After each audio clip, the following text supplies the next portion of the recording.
अस्सलाम वालेकुम। मेरा नाम मोहम्मद आतिफ़ है और C plus plus programming video series का आज ये 10th लेक्चर है। आज के लेक्चर में हम लूप्स को आगे डिस्कस करेंगे। लास्ट लेक्चर में हमने लूप की एक टाइप पढ़ी थी, डैट इज़ फॉर लूप, और उसकी इम्प्लीमेंटेशन को सीखा था कि वो कैसे इम्प्लीमेंट होती है। आज हम एक और नई टाइप सीखेंगे जिसका नाम है वाइल लूप। ठीक है, अब ये वाइल लूप, फॉर लूप, ये इनका काम, इनके पर्पस जिसके लिए यूज़ होती हैं तो वो ये तो रेपिटिशन ही है कि हमें जो है वो कुछ स्टेटमेंट रिपीट करवानी है, लेकिन इनके वे ऑफ इम्प्लीमेंटेशन या इनके कह लें कि जिस तरह इनको इम्प्लीमेंट करना है, इनके मेथड अप्लाई करने के मेथड वो डिफरेंट है। अब फर्स्ट ऑफ ऑल इसमें कंडीशन चेक होती है जो कि वाइल लूप है। ठीक है, वाइल लूप में पहले कंडीशन चेक होगी, फिर उसके बाद क्या होगा कि अगर तो वो कंडीशन ट्रू है, अगर तो वो कंडीशन ट्रू है तो वो क्या बॉडी ऑफ लूप को एग्जीक्यूट करेगी। ठीक है, ये मीन के वो कंट्रोल जो है बॉडी ऑफ लूप के अंदर रहेगा जब तक कि वो कंडीशन ट्रू है, वाइल की कंडीशन ट्रू है। ठीक है, अगर तो कंडीशन फॉल्स हो जाती है कि जो हमने वाइल के लूप के लिए कंडीशन यूज़ कर रहे हैं तो वो फॉल्स हो जाती है, तो वो जो जब फॉल्स होगी ना तो वो जो कंट्रोल होगा ना लूप का वो उस लूप के पास नहीं रहेगा, तो वो क्या होगा कि लूप टर्मिनेट हो जाएगा, लूप ब्रेक हो जाएगा और वो कंट्रोल जो है ना वो उस लूप से बाहर आ जाएगा। ठीक है, अब उस लूप से बाहर आ गया तो वो आगे आपकी इम्प्लीमेंटेशन पे डिपेंड करता है कि आपने क्या क्या जो है आगे काम किया। तो बस यही होगा कि लेकिन जो आपका कंट्रोल होगा अब वो लूप के अंदर नहीं रहेगा, अब लूप के पास वो कंट्रोल नहीं रहेगा, अब लूप टर्मिनेट हो जाएगा। ठीक है, जब कंडीशन की फॉल्स हो जाएगी। इसके सिंटैक्स ये है कि सबसे पहले हम लगाते हैं वाइल। ठीक है, इसका अपना कीवर्ड है। इसके बाद हमने दो डालनी है पैरेंथेसिस। ठीक है, अब दो पैरेंथेसिस डालने के बाद हमने उसके अंदर लिखनी है कंडीशन जो कि उस वाइल लूप को हमने चलाने के लिए यूज़ करनी है। ठीक है, अब उसके बाद हमने बॉडी ऑफ लूप बनानी है। यू नो कि हम जो भी चीज़ की किसी भी जनाब स्ट्रक्चर की बॉडी जब बनाते हैं तो उससे हम दो पैरेंथेसिस ब्रेसेस डालकर हम उसे इम्प्लीमेंट करते हैं। ठीक है, कि दो ब्रेसेस डालते हैं तो उसके अंदर उसकी जो ना वो बॉडी को हम डिफाइन करते हैं। तो दो दो पैरेंथेसिस डाल देंगे तो ये इसकी बॉडी बन जाएगी। ठीक है, अब इस बॉडी के अंदर जो स्टेटमेंट्स भी हम लिखेंगे वो उतने टाइम रन होते जाएंगे जितने टाइम के ये कंडीशन उसको ट्रू होती जाएगी, जब तक ये कंडीशन उसकी ट्रू होती जाएगी। ठीक है, और फिर एंड पे हम जो क्या करते हैं या इंक्रीमेंट करके या डिक्रीमेंट करके इस कंडीशन तक हमने पहुंचना होता है, या उस कंडीशन को हमने फाइनल जो उसकी कंडीशन है उस तक पहुंचने के लिए जो हमने तरीका यूज़ किया है, या तो हम इंक्रीमेंट करके जा रहे हैं या डिक्रीमेंट करके जा रहे हैं, ये हमारे जो लॉजिक पे डिपेंड करता है या जिस तरह हम काम करना चाह रहे हैं उस पर डिपेंड करता है। ठीक है, ये है इसका सिंटैक्स। इसके बाद हम देख लेते हैं इसका फ़्लो चार्ट क्या है। फ़्लो चार्ट बिल्कुल सेम है जैसे फॉर लूप में हमने पढ़ा था कि एक एक्सप्रेशन टेस्ट होती है। ठीक है, अब वो कंडीशन जो है वो ये टेस्ट एक्सप्रेशन है। ठीक है, कंडीशन टेस्ट हुई, अगर तो कंडीशन ट्रू है, अगर तो कंडीशन ट्रू है तो वो क्या करेगी, बॉडी ऑफ वाइल लूप को एग्जीक्यूट करेगी। बॉडी ऑफ वाइल लूप को एग्जीक्यूट किया, फिर रिटर्न किया, फिर कंडीशन चेक की, ट्रू ट्रू ट्रू, रिटर्न जो है वो बॉडी ऑफ लूप चलती रही अनटिल अनलेस कि अगर कंडीशन फॉल्स हो गई, एक बार कंडीशन फॉल्स हुई तो वो क्या होगा, ये बॉडी ऑफ लूप से यहाँ से कंट्रोल ट्रांसफ़र कहाँ हो जाएगा, बॉडी ऑफ लूप के बाहर, जो कि लूप से बाहर स्टेटमेंट है वहाँ पे कंट्रोल शिफ्ट हो जाएगा। ठीक है, तो ये इसका फ्लो चार्ट है कि जब तक कंडीशन ट्रू है लूप की बॉडी चलती रहेगी, अगर कंडीशन जो है फॉल्स हुई तो वो स्टेटमेंट जो है वो लूप की एग्जीक्यूट नहीं होंगे, वहाँ से ट्रांसफ़र जो है ना वो शिफ्ट हो जाएगा लूप से बाहर। ठीक है, अब हम इसको इम्प्लीमेंट कर लेते हैं अपने कंपाइलर पे। ठीक है, कि कंपाइलर पे इसकी एग्जांपल करके देख लेते हैं। इससे पहले हम यहाँ पे भी एक एग्जांपल डिस्कस कर लेते हैं, comparison between for and while loop. ठीक है, अब जैसे मैंने लास्ट लेक्चर में एक एग्जांपल की थी कि 10 तक हमने नंबर प्रिंट करवाने थे इंक्लूडिंग 1 to 10। ठीक है, तो हमने फॉर लूप यूज़ किया था, तो फॉर में हमने क्या किया था कि हमने इनिशियलाइजेशन करवाई थी 1 से और उसकी कंडीशन हमने लगाई थी कि जब तक वो लेस देन और इक्वल टू 10 है। ठीक है, तो वो उसके जो ना वो लूप चलता है और साथ इंक्रीमेंट करता जाए, उसको आउटपुट करवाता जाए। ठीक है, और जब तक वो 10 और फिर 10 से अगर बढ़ जाती थी वैल्यू तो वहाँ पे कंडीशन फॉल्स हो जाती थी, वो लूप टर्मिनेट हो जाता। ठीक है, अब इसी चीज़ को हम वाइल में इम्प्लीमेंट करते हैं। यहाँ पे हमने इनिशियलाइजेशन की थी फॉर लूप के अंदर। ठीक है, यहाँ पे इनिशियलाइजेशन की थी हमने फॉर लूप के अंदर। अब यहाँ पे इनिशियलाइजेशन हम फॉर लूप के अंदर नहीं करेंगे, यहाँ पे इनिशियलाइजेशन हम करेंगे लूप से बाहर। ठीक है, जो हमने इनिशियलाइजेशन करनी है वो लूप से बाहर की। यहाँ पे हमने कंडीशन लगाई थी लेस देन और इक्वल टू 10, तो अब वो कंडीशन हम क्या करेंगे, जो हमने वाइल की पैरेंथेसिस के अंदर जो कंडीशन लिखते हैं वहाँ पे हम इसको यूज़ करेंगे कि जो ये कंडीशन यहाँ पे यूज़ कर रहे थे अब ये कंडीशन कहाँ लगेगी, यहाँ पे। ठीक है, जिस तरह हमने वो सिंटेक्स पढ़ा था सेम टू सेम वैसे ही काम चल रहा है कि हमने पहले वाइल लिखा फिर उसके बाद हमारी आई कंडीशन। अब कंडीशन में हमने लिख दी जो कि हमारी कंडीशन बन रही थी कि लेस देन इक्वल टू 10 हो, तब तक ये लूप चलता रहे। ठीक है, फाइन। उसके बाद हमने बनाई बॉडी ऑफ वाइल लूप, दो हमने कर्ली ब्रेसेस डाल के, दो कर्ली ब्रेसेस डाल के जो हमने यहाँ पे कर रहे थे आउटपुट करवा रहे थे आई को, वही हमने यहाँ पे वाइल की बॉडी के अंदर भी करवा दिया। ठीक है, ठीक है, ये बॉडी ऑफ फॉर लूप थी, ये बॉडी ऑफ वाइल लूप हुई, यहाँ पे भी हम आउटपुट करवा रहे थे, वहाँ पे भी हम आउटपुट करवा रहे हैं। ठीक है, अब तीसरा डिफरेंस क्या है, तीसरा डिफरेंस ये है कि जो हम इंक्रीमेंट यहाँ पे करवा रहे थे कि जो इंक्रीमेंट कर करके हमने 10 तक पहुँचना था वो अब यहाँ पे करवा रहे हैं। ठीक है, कि पहले स्टेटमेंट रन होगी फिर उसके बाद इंक्रीमेंट होगा। ठीक है, ये है कि पहले 1 थी, उसने कंडीशन चेक की 1 is less than equal to 10, condition true है, उसने आउटपुट करवा दिया और फिर उसने क्या करवा दी, आई की वैल्यू को इंक्रीमेंट करवा दिया, आई की वैल्यू क्या हो जाएगी 2। फिर जो ना वो वापस गया तो उसने चेक किया 2 is less than equal to 10, true, फिर उसने 2 आउटपुट करा दिया, फिर उसने इंक्रीमेंट किया 3 होगी, सो एंड सो फॉर, जब तक चलता रहेगा जब तक कि उसकी वैल्यू 10 से बड़ी नहीं होगी। फिर जब 11 होगी, 11 पे उसने चेक किया कि 11 is less than equal to 10, तो कंडीशन क्या होगी, फॉल्स। अब कंडीशन जब फॉल्स हुई तो वो यहाँ पे नहीं आएगा, जैसे कंडीशन फॉल्स हुई वो यहाँ से कंट्रोल इस लूप से बाहर शिफ्ट कर देगा, मीन कि ये लूप ब्रेक हो जाएगा।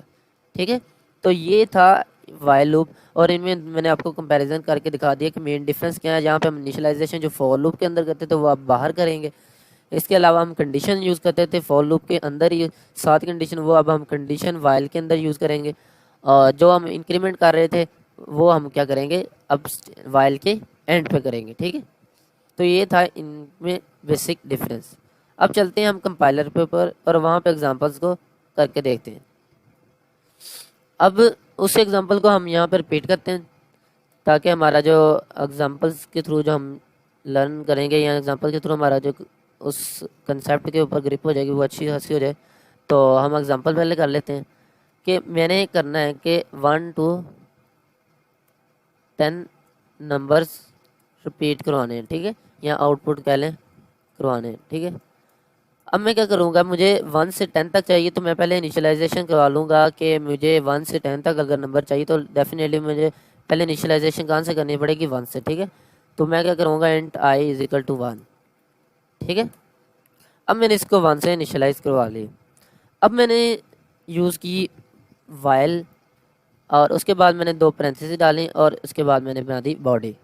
ये मेरा स्ट्रक्चर अब रेडी हो गया वाइल का। ठीक है, अब इसके अंदर मैंने इम्प्लीमेंटेशन करनी है कि जो मैंने ये मुझे प्रॉब्लम मिली है इसको मैंने इम्प्लीमेंट करना है। तो अब मैं उसके लिए क्या कंडीशन यूज़ करूँ, क्योंकि मुझे 10 तक नंबर चाहिए, 10 भी इंक्लूड है, तो मुझे क्या करना होगा, लेस देन और इक्वल टू 10 तक लूप को रन करना होगा कि मुझे जब तक वो लूप की वैल्यू आई की जो वैल्यू है लेस देन इक्वल टू 10 है वो लूप रन होता जाए, जैसे ही उसकी वैल्यू 10 से ऊपर होगी वो लूप क्या हो जाए, ब्रेक हो जाए। ठीक है, तो मैं क्या करूँगा, वाइल जब तक आई की वैल्यू इज़ लेस देन है या इक्वल टू है 10 के।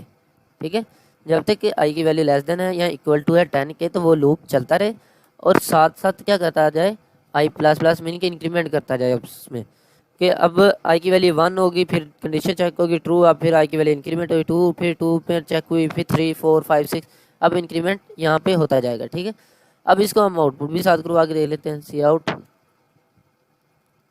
Value of i is i. ठीक है, ठीक है, अब मैं इसको रन करवाता हूँ।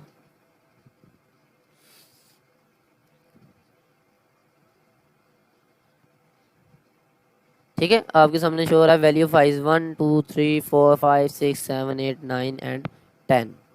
ठीक है, ये होगी इसकी वाइल के थ्रू हमने आउटपुट करवा ली। अब अगर मुझे चाहिए कि मुझे 1 से नहीं, मुझे 0 से चाहिए 10 तक, तो मैं क्या करूँगा, यहाँ पे जस्ट लिख दूँगा 0 और मेरा जो ना वो इनिशियलाइजेशन में 0 से करवा दूँगा क्योंकि 10 तक नंबर चाहिए, तो मैं कंडीशन मेरी वही रहेगी और मैं इसको ऐसे ही आउटपुट करवा दूँगा। ठीक है, 0 1 2 3 4 5 6 7 8 9 10। ठीक है, अब अगर मुझे कहा जाए कि आपने 1 से लेकर या 0 से लेकर 50 तक वो नंबर प्रिंट करवाने हैं जो कि इवन है। ठीक है, तो मैं क्या करूँगा, मुझे 0 से 50 तक चाहिए ठीक है। तो वो नंबर चाहिए जो कि इवन है। तो मुझे पता है कि मैंने 0 से जाना है 50 तक। पहले तो मैं कंडीशन को सेट करूँगा कि मेरी 0 से 50 तक लूप चलनी चाहिए, ठीक है।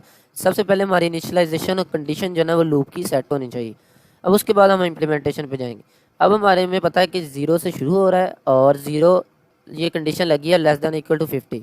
अब ये मेरा लूप 50 तक तो ज़रूर चलेगा, ये तो मस्त है, ठीक है।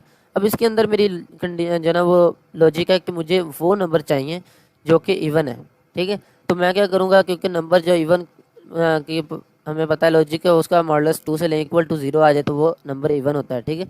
तो मैं क्या करूँगा, जस्ट करूँगा if I modulus 2 double equal to 0 है तो क्या करवा दो, cout number is even, ठीक है। तो मैं क्या करवा दूँगा, साथ ही आई का आउटपुट करवा दूँगा, ठीक है। अब नंबर अगर तो वो हो जाएगा मॉडुलस 2 इक्वल टू 0, अगर तो वो नंबर इवन है तो वो इवन हो जाएगा। अगर वो नंबर नहीं इवन तो डेफिनेटली वो क्या होगा, ऑड। तो हम उसको भी आउटपुट करवा लेते हैं, else cout number is odd i, ठीक है। और ये मैंने इम्प्लीमेंटेशन कर ली इसकी, ठीक है। अब मैं इसको रन करता हूँ। आपके सामने शो हो रहा है कि नंबर इज़ इवन 0 और उसके बाद 1 आया तो number is odd, number is even 2, 3 odd, 4 even, ठीक है। एंड सो ऑन सो फार ये 50 तक जो ना वो रन हो जाएगा, ठीक है। ये नंबर इज़ इवन 50, ठीक है। अब इसकी कुछ और सिनेरियो से भी मैं आपको जो ना वो समझा देता हूँ कि वाइल लूप कैसे काम करता है, ठीक है। अब अगर मुझे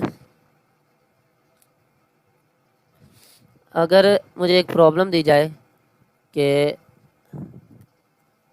आपने तब तक यूज़र से नंबर एंटर करवाने हैं जब तक कि यूज़र जो है वो 0 एंटर नहीं कर देता, ठीक है।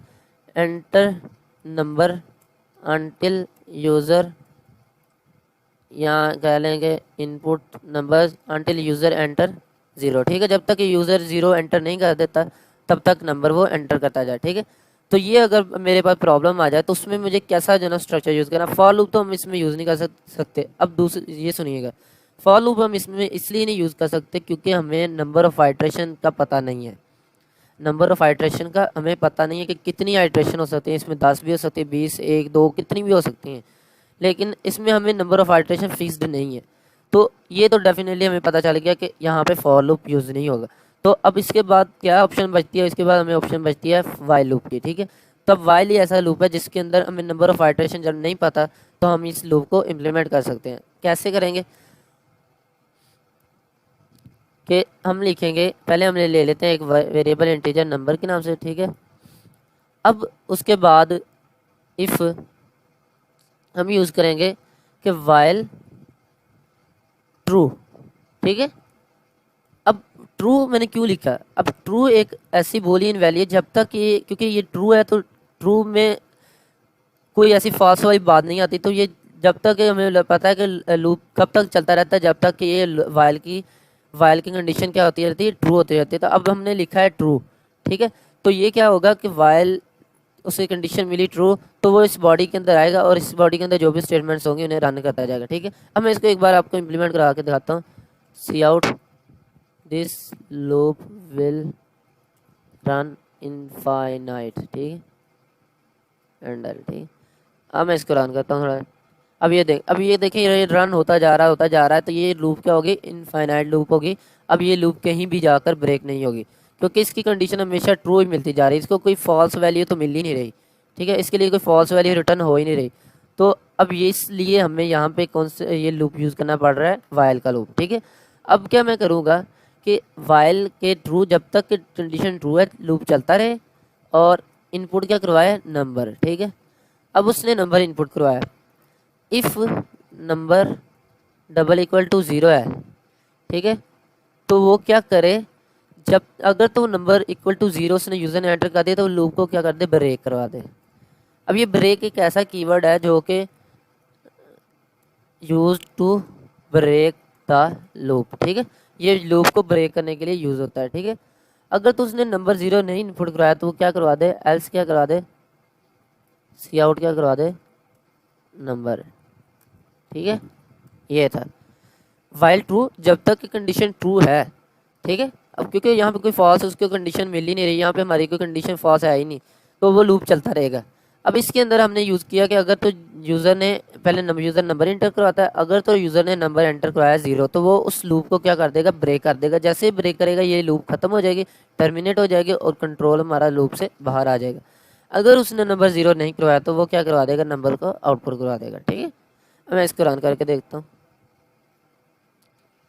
अब मैं कराता हूँ 1 2, फिर इसने आउटपुट करवा दिया 3 4 5 5 का आउटपुट 6। जैसे मैं 0 करूँगा ये लूप ब्रेक हो जाएगा, ठीक है। देखें आपके सामने ब्रेक हो गया, ठीक है। तो ये था हमारा आज का टॉपिक वाइल लूप पे, ठीक है। तो होप सो कि आपको इसकी समझ आई होगी। अगर कोई भी क्वेरी हो या प्रॉब्लम हो तो आप ईमेल कर सकते हैं या कमेंट में बता सकते हैं। मैं इंशाल्लाह आपकी क्वेरी को एज सुन एज पॉसिबल जो ना वो उसका आंसर करने की कोशिश करूँगा, ठीक है। इंशाल्लाह नेक्स्ट लेक्चर में मिलते हैं। ओके, खुदा हाफिज़।